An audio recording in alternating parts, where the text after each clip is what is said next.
ఒకే పెదవితో పదములు ఎప్పుడు పలకవని, ఒకే పదముతో పరుగులు ఎప్పుడు సాగవని, ఒకే చేతితో చప్పట్లన్నవి మోగవని, ఒకే మనసుతో ముచ్చట్లన్నవి తీరవని, జతలోన రెండు మనసులు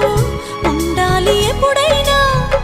జతలోన రెండు మనసులు